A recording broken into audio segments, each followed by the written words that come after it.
말씀은 여호수아 17장 14절부터 18절까지입니다. 오늘 보실 말씀은 여호수아기 17장 14절부터 18절까지입니다.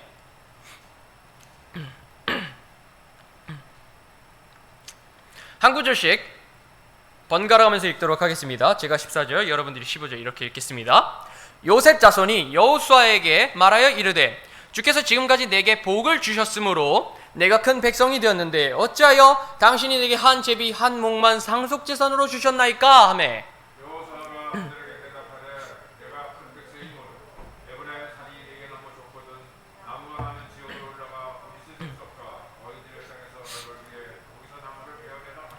요셉 자손이 이르되 그 산은 우리에게 넉넉하지도 아니하고 골짜기 땅에 거하는 모든 가나안 족속에게는 벳산과 그곳에 골들에 거하는 자들이든지 이스라엘 골짜기에 거하는 자들이든지 다 철병거들이 있나이다 하매 여호수아가 요셉에게 짓고 에브라임과 므낫세에게 말하여 이르되 너는 큰 백성이요 큰 권능이 있으니 한 제비의 목만 갖지 말라.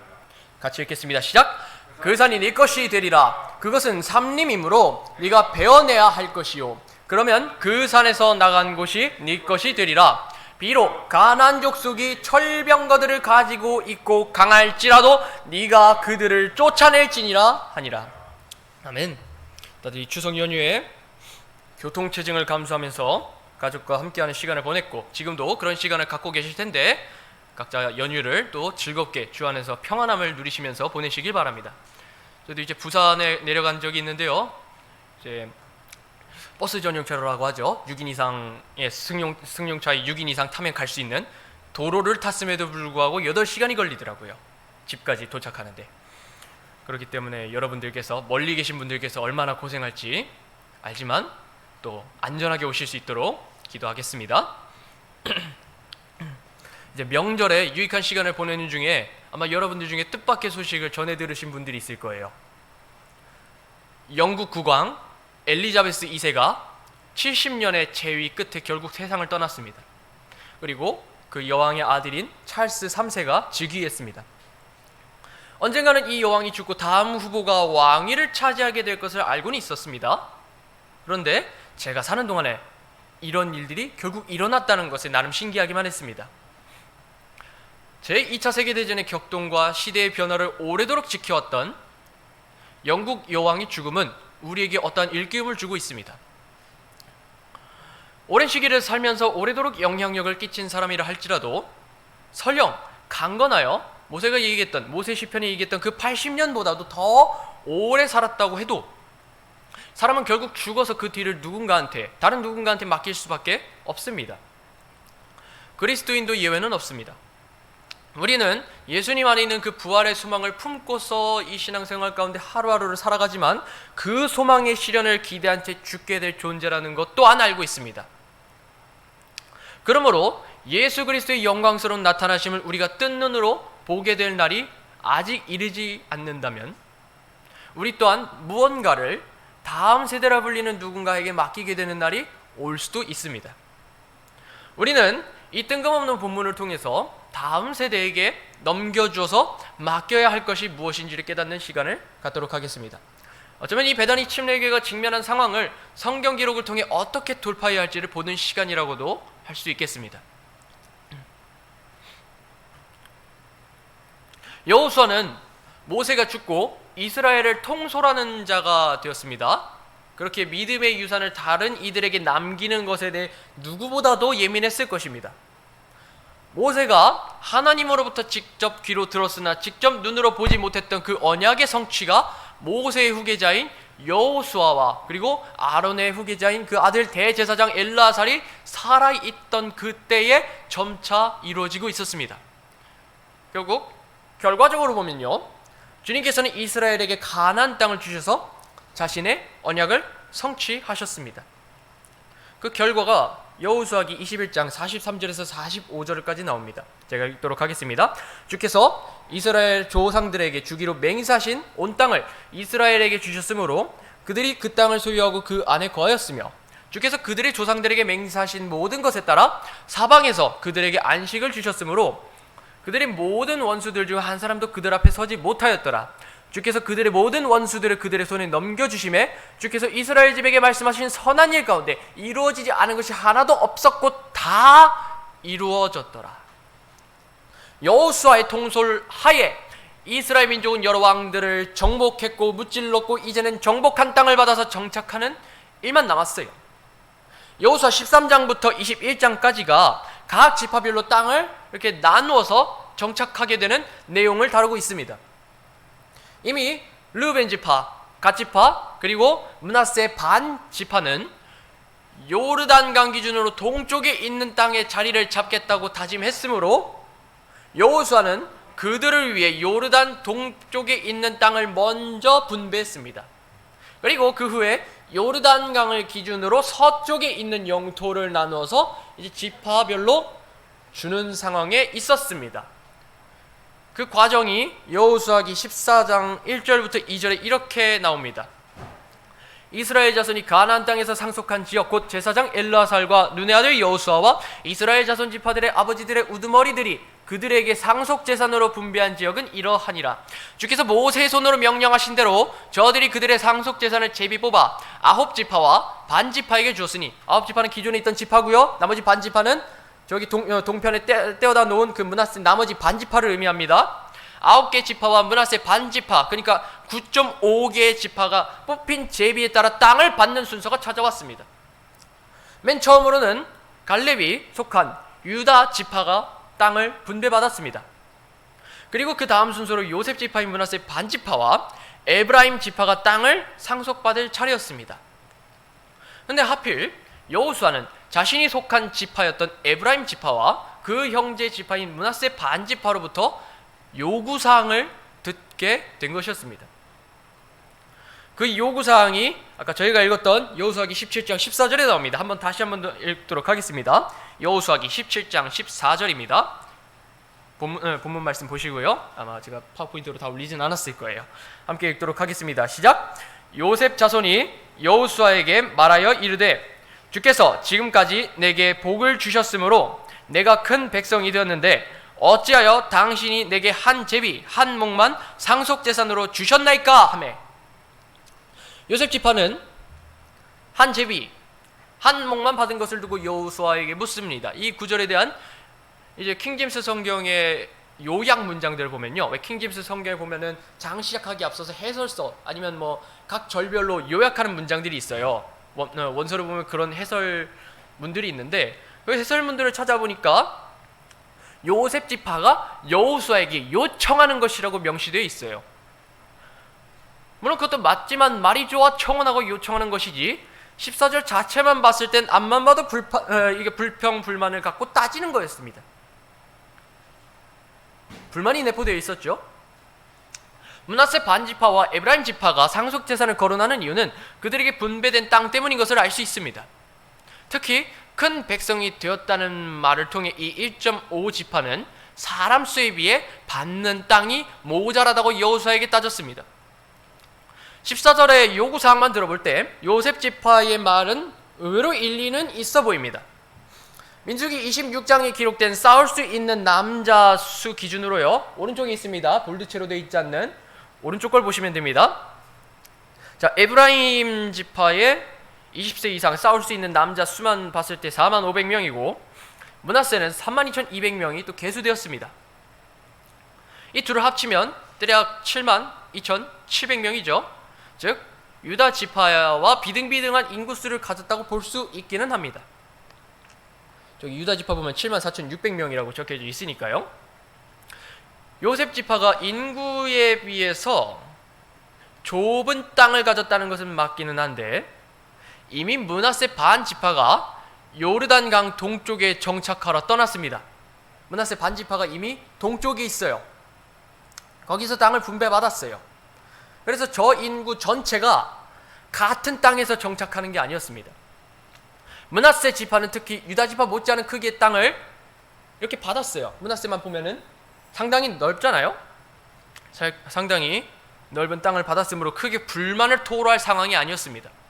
오히려 그 밑에 있는 에브라임 지파만이 단독적으로 좀 더 땅을 받아야지 않을까 할 만한 상황이었습니다. 외적으로 볼 때 땅이 충분하지 않으니 요셉 지파를 위해 땅을 더 주면 해결될 것만 같아 보입니다. 같은 소속끼리 이득을 취하는 이 연고주의 문화에 따라 여호수아도 같은 요셉 지파 소속이잖아요. 에브라임 지파니까 은근슬쩍 그들을 편들어주면서 땅을 슬쩍 늘려도 될 것만 같았습니다. 편법 써서든 아니면 자신의 권력을 남용해서든 그냥 뭐 슬쩍 땅 주면 그만이지 않습니까? 원래 연고주의 문화대로라면 그렇게라도 할 수 있었습니다. 그러나 외적인 문제를 해결하기에 앞서서 여호수아는 그들이 고쳐야 할 문제점이 있었다는 걸 알고 있었습니다. 땅의 크기를 떠나서 우리 또한 요셉 지파가 가진 그 근본적인 문제들을 봐야만 합니다. 그들은 하나님께서 주신 복을 인정했습니다. 14절에 뭐라 적혀져 있었죠? 주께서 지금까지 내게 복을 주셨으므로라고 고백합니다. 좋습니다. 그것을 인정합니다. 그런데 하나님께서 주신 복을 제대로 활용하지 않았습니다. 일단 입에서 불만, 불평부터 다 쏟아내고 본 것입니다. 복을 주셨으므로 내가 큰 백성이 되었는데 좋습니다. 그런데 그 백성들이 지금까지 뭘 하고 있었습니까? 땅 분배 문제를 두고 먼저 요구사항부터 들이밀기 시작합니다.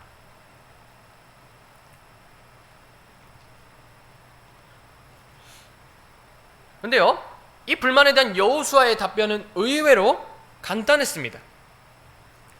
17장 15절에 보시면 다음과 같이 말씀하는 걸 볼 수 있죠. 여호수아가 그들에게 대답하되 네가 큰 백성이므로 에브라임 산이 내게 너무 좁거든 나무가 많은 지역으로 올라가 브리스 족속과 거인들의 땅에서 너를 위해 거기서 나무를 베어내라 하니, 이렇게 15절에서 말씀하고 있습니다.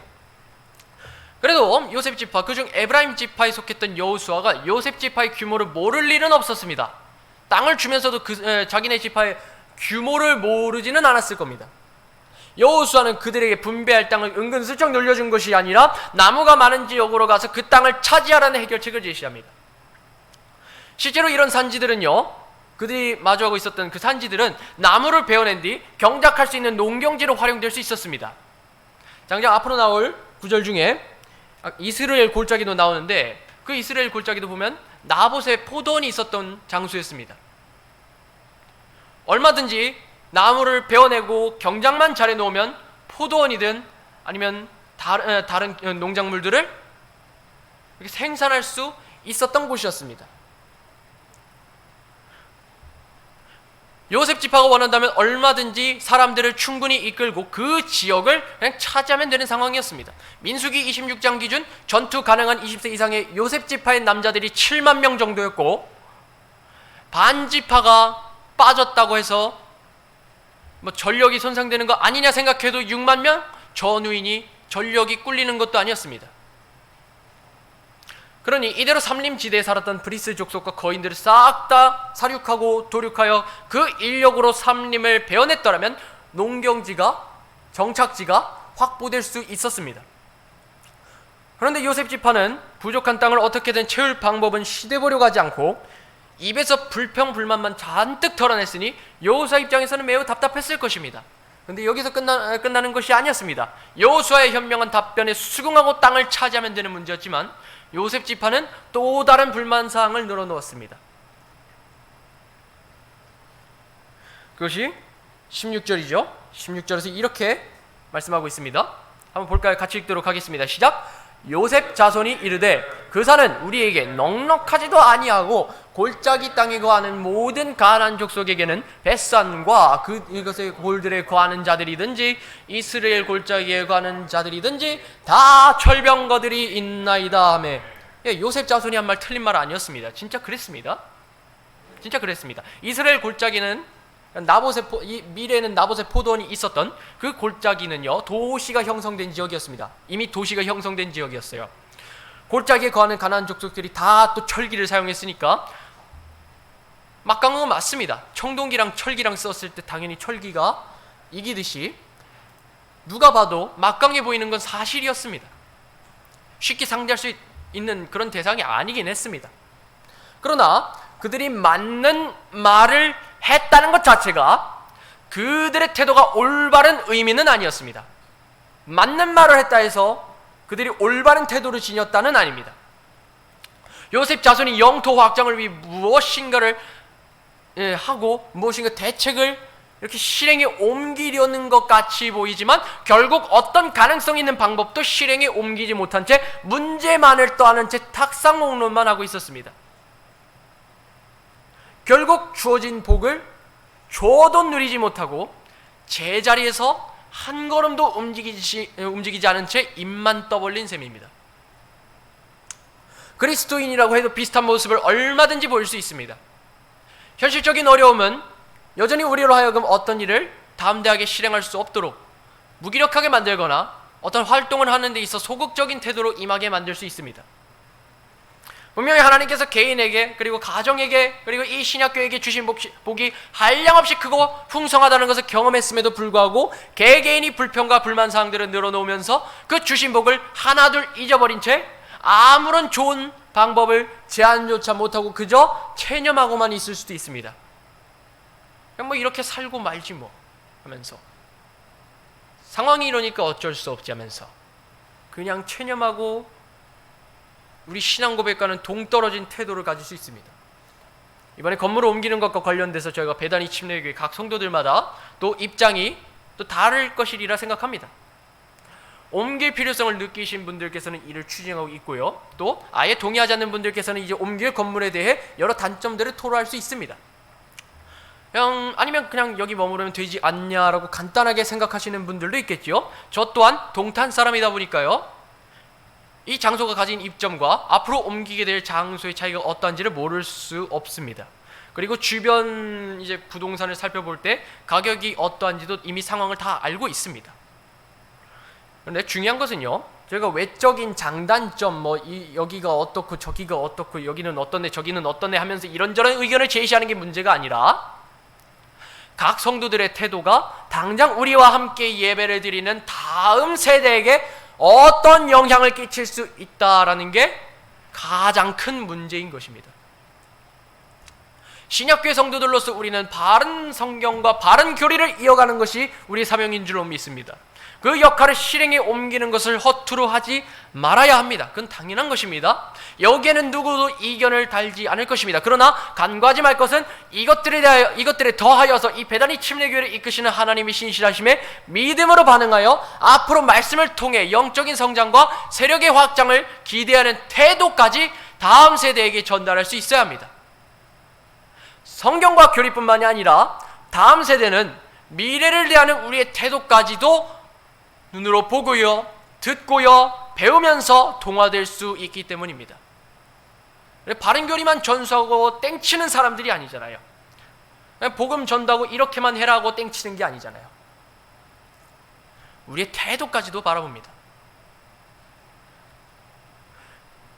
만일 우리의 교리적 기초가 여전히 건전하다 할지라도 하나님께서 우리에게 주신 그 영적인 복의 풍성함과 지금까지 주신 복과 은혜를 통해서 이 성장을 바라보지 못한 채 불평과 체념만 늘어놓은 채 그저 하루하루를 쉬고만 기다리는 모습을 보인다면, 그저 힘없이 그저 무기력하게 쉬고만 기다리는 모습을 보인다면 당장 저나 청소년과 청년부와 초등부 아이들이 신앙생활에 있어서 하나님의 말씀을 통해 주시는 은혜를 동일하게 기대하지 못한 채 똑같이 체념하면서 신앙과 영적 성장에 있어서 정체를 일으킬 수 있습니다.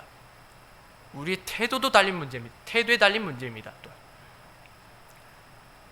요셉 지파의 태도가 가진 문제점은요, 적어도 이 신약교회는 퍼져서는 안 되는 태도였습니다.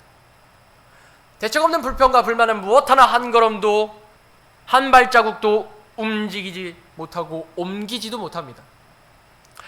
요셉 지파는 이스라엘에게 약속하신 언약을 완전히 성취하신 하나님의 신실하심에 따라 주어진 복과 그 은혜를 올바로 경영하고 다룰 수 있어야 했습니다. 땅을 줬으면 그것을 경작하고 거기다 뭐를 심든 풍요로움을 누릴 수 있어야 했습니다. 모자란다 싶었으면 또 다른 데를 개척해서 경작하고 또 열매를 맺고 그러면서 주님께 경배하면서 살아갔었어야 했습니다. 그래서 여호수아는 요셉 지파에게 신실하신 하나님의 약속을 신뢰하고 나아가서 가나안 족속들을 몰아내어 땅을 차지할 것을 강력하게 선포했습니다. 그게 17절, 18절에 나옵니다.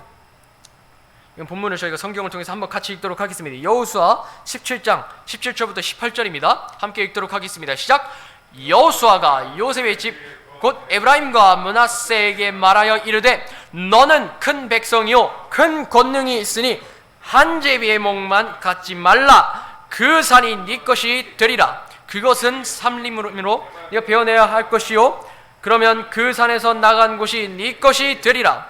비록 가나안 족속이 철병거들을 가지고 있고 강할지라도 네가 그들을 쫓아낼지니라 하니라. 여호수아가 이끌었던 이스라엘은 하나님께서 주신 수많은 승리를 누렸습니다. 물론 패배도 있었죠. 그러나 끝끝내 승리하고 정복해 나갔습니다. 애당초 여리고를 무너뜨리고 거인들을 무찌르면서 여러 왕들을 싸그리 다 굴복시킬 수 있는 힘은 모두 하나님으로부터 온 것이었습니다. 개개인의 역량으로 할 수 없는 일들이 이미 하나님께서 다 이뤄내셨으며 그것을 믿고 앞서 나갔기에 승리와 정복과 정착의 복을 누렸습니다. 여호수아의 대답을 통해서 현 신약교회가 명심해야 할 것은 바로 우리가 하나님께서 지금까지 우리를 어떻게 이끄셨는지를 다시 기억하는 데 있습니다. 특히 과거 하나님의 인도하심을 충분히 경험한 사람들의 믿음과 간증은 또한 다른 성도들이 하나님의 말씀에 따라 마음을 고치고 올곧은 태도를 갖출 수 있도록 좋은 본보기를 제공합니다. 요르단강 서쪽 땅을 가장 먼저 상속받았던 유다 지파잖아요. 그 유다 지파에 누가 있었습니까? 갈렙이 있었습니다. 우리는 갈렙을 통해서 어떤 좋은 모범의 사례를 하나 볼 수 있습니다. 여호수아기 14장 10절부터 13절까지 이렇게 말씀하고 있습니다. 제가 한 구절씩 읽도록 하겠습니다.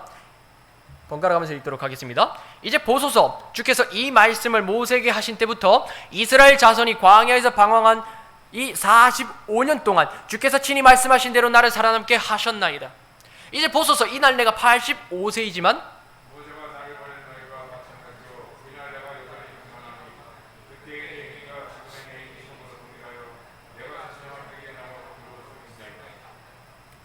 그러므로 그날 주께서 말씀하신 이 산을 지금 내게 주소서. 거기에 아낙 족속이 있으며 그 도시들이 크고 성벽으로 들려 있음을 당신이 그날 들으셨나이다. 그러나 주께서 나와 함께 하시면 주께서 말씀하신 대로 내가 그들을 쫓아낼 수 있으리이다 하매. 같이 읽겠습니다. 시작.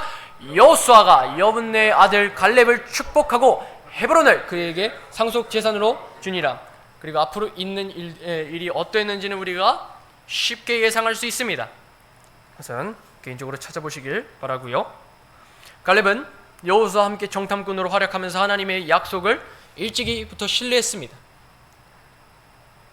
모세가 죽고도 5년이 지나서 45년이라고 한 것 같아요. 45년의 시간이 흘러 모세와 아론과 1세대들이 죽어가는 와중에도 죽지 않고 살아서 정복을 위해 칼을 뽑아 휘둘렀습니다. 칼을 손에서 놓치지 않았습니다. 45년 동안 한결같았던 말씀을 향한 신뢰와 기대의 태도는 감히 이 믿음의 여정을 위해 45년이라는 긴 시간을 결코 채워보지도 못했던 어린 세대들이 하나님 앞에 어떤 태도로 나아가야 하는지를 보여주는 이정표였습니다.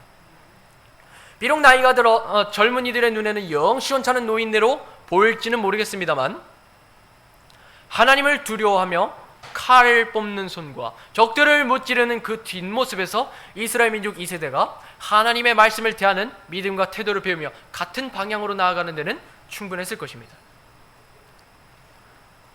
하나님께서는 당장 여러분들에게 아무것도 없으니까 니네들이 알아서 해 하면서 맨 땅에 헤딩하도록 요구하지 않으십니다. 이제는 그런 시대가 아닙니다. 모든 성도들이 강하지는 못하고 또 같은 시간 동안 믿음 생활을 해온 것은 아니기에 성도들이 함께 강하게 되어 주의 말씀에 기대를 품고 또 성장을 위한 발걸음을 한 걸음 한 걸음 옮길 수 있도록 하나님께서는 믿음의 여정을 신실하게 따랐던 사역자와 성도들을 신약교회에 주십니다. 이 교회의 경우는 킹제임스 성경이 한국에 전달되어 보급되는 역사를 경험하신 분들께서 그런 역할을 맡아 그 모범을 보여줄 것을 우리가 기대할 수 있습니다.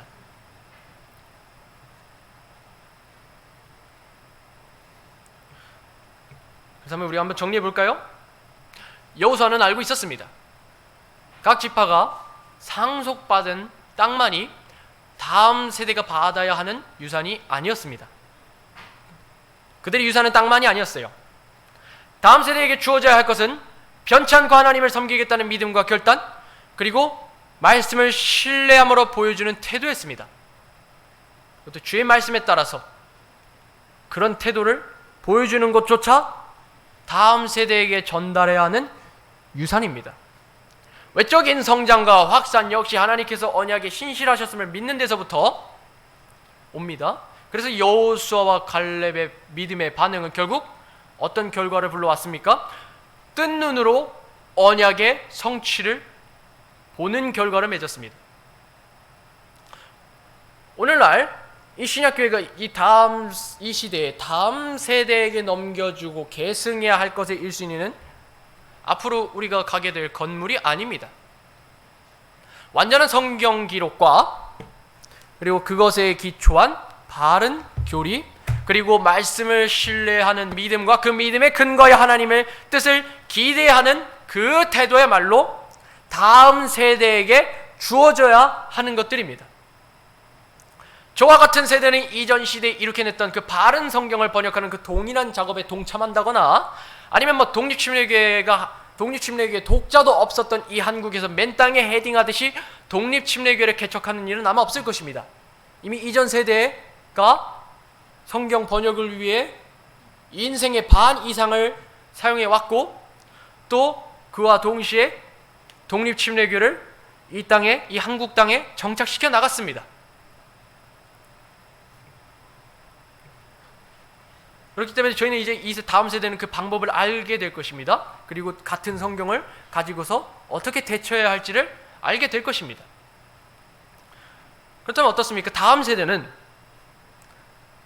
이전 세대가 보여준 믿음과 그리고 태도와 은혜의 복음을 향한 거룩한 열의를 배우면서 하나님께서 지금까지 주신 복과 은혜를 어떻게 나누고 어떻게 다뤄서 경영해야 할지를 고민하면서 또 한 번의 믿음의 성장과 도약을 위해 주 하나님께 기도하는 그런 다음 세대가 될 수 있도록 우리는 우리에게 주어진 그 유산들을 바른 성경과 바른 교리와 은혜의 복음을 향한 열의와 그리고 그것에 따라 하나님께서 우리에게 어떠한 놀라운 일들을 보여주실지를 기대하는 그 태도까지 한 번에 다음 세대에게 전달을 해야 할 것입니다. 지금도 여러분들 가운데 다음 세대는 태도까지 지켜보고 있습니다. 교리부터 태도까지 지켜보고 있습니다. 당장 어린 한별이 같은 아이라 할지라도 그것들을 다 지켜보고 있다는 것을 우리가 기억해야 할 것입니다. 우리 다른 일에 있어서는 대단히 비관적일 수 있어요.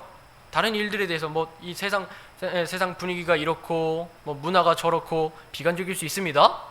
저도 충분히 비관적인 사람이라고 생각하는데, 이게 신약교회를 향한 하나님의 열심에 능동적으로 기뻐하며 나아갈 수 있는 이유가 있습니다. 다른 것은 다 비관적이고 부정적이고 비판적일 수 있어도 이 신약교회를 향한 하나님의 열심에 능동적으로 기뻐하며 나아갈 수 있는 이유가 있습니다.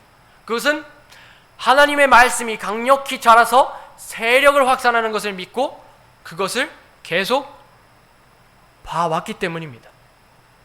성장하는 것을 봐왔고 하나님의 말씀에 따라 교회가 자라고 영적으로 성장하는 것을 계속 봐왔기 때문입니다. 저는 그것으로 인해서 오늘날 베다니 침례교회가 어디를 가든지 더더욱더 규모적으로든 영적으로든 더더욱더 그 세력을 복음 가운데 확장시켜 나갈 수 있으리라 믿습니다.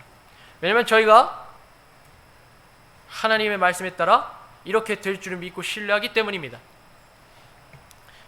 이 말씀이 여러분들 가운데서도 기대할 수 있는 한 가지 소망이 되길 원합니다.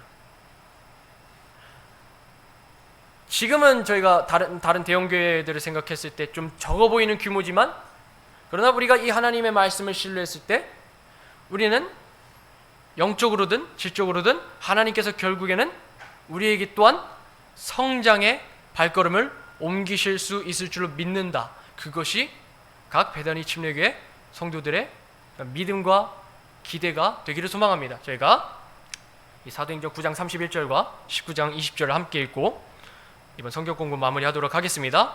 한 목소리로 크게 읽으면 좋겠습니다. 시작! 그때 온 유대와 갈릴리와 사마리아 전역에서 교회들이 안식을 얻어 든든히 세워지고 주를 두려워하는 가운데 성령님의 위로 안에서 걸으며 크게 늘어나니라. 이렇게 하나님의 말씀이 강력하게 자라고 세력을 얻으니라.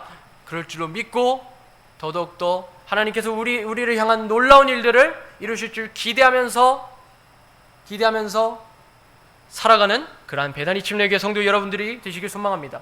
아침 예배 준비하면서 다 함께 기도하도록 하겠습니다.